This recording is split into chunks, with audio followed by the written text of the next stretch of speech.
For most high school seniors, their biggest worry is deciding on what college they'll be accepted into, with the fact of getting into a community college is guaranteed. Unfortunately, for children of illegal immigrants, this isn't an option for them.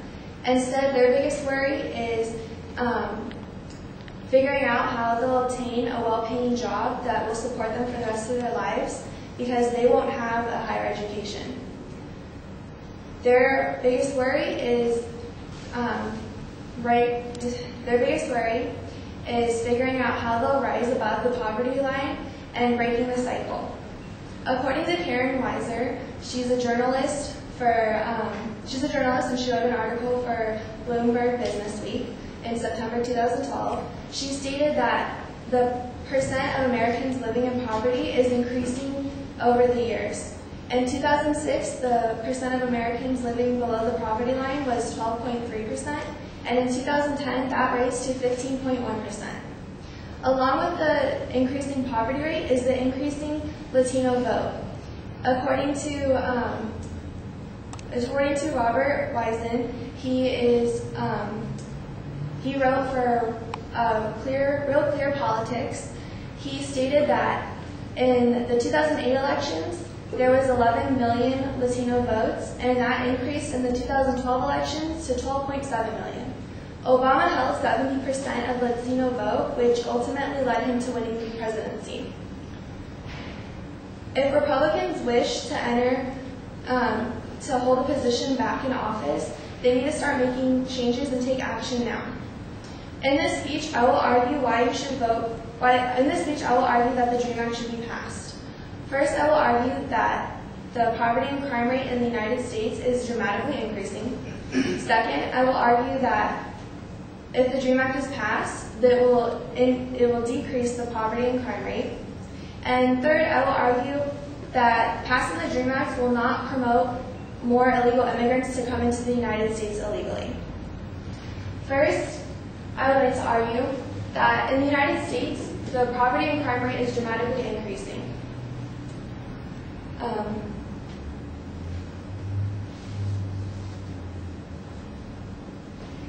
In the 2012 census, it stated that 50 million Americans are living below the poverty line. This is about 16% of the population, and compared to the 2012 census, or 2010 census, 47 million Americans were estimated to be living below the poverty line, and in 2012, the census showed that that number has increased to 47.9 million. And unfortunately, 20% of the poverty total is children. And not only, these numbers shocked Congress, because in September they were estimating that the poverty rate was going to drop to 47.2%, and they were completely shocked when they realized that the number was increasing. Along with the increasing poverty rate is the increasing crime rate.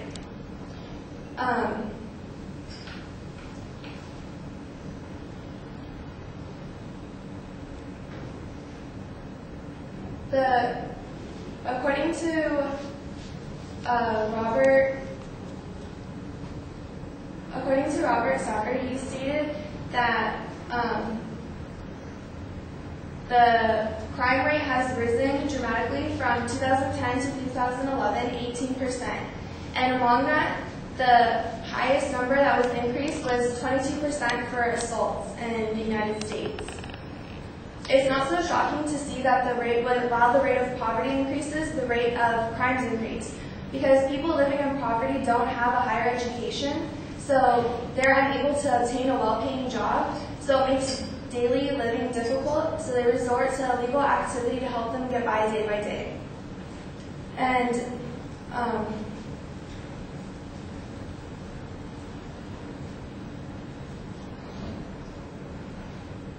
it's estimated that there's between 15 to 20 million illegal immigrants living in the United States currently.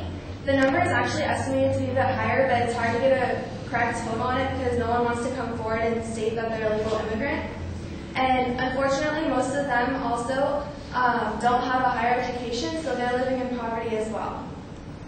If the DREAM Act was passed, this would create This would give children of illegal immigrants the opportunity to obtain a higher education.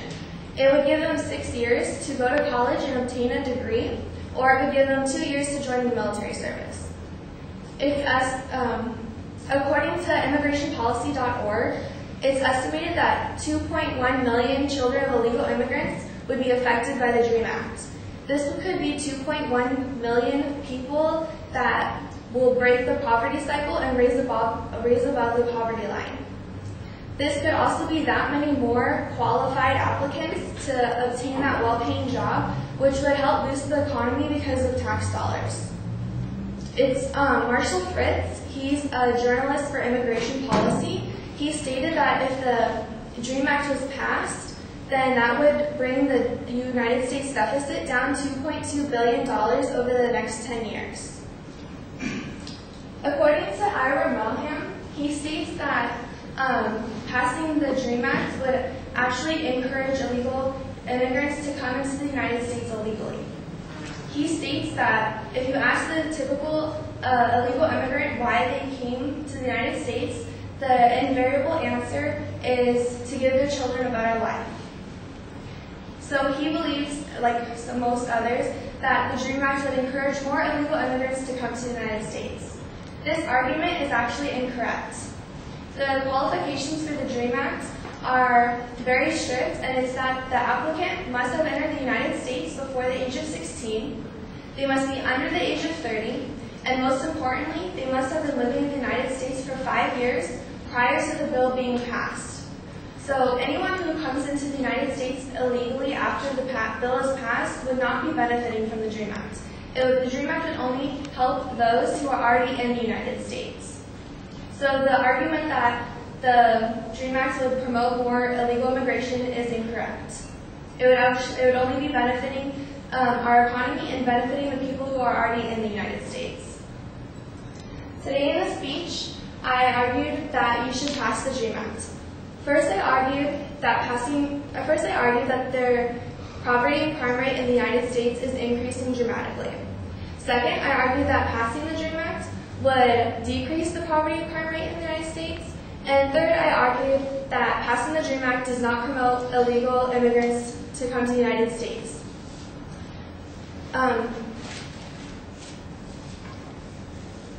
If Republicans truly wish to hold position in office again, then there's no better way than to start with helping lower poverty and crime rates, helping the people living in America, and helping boost our economy. Thank you.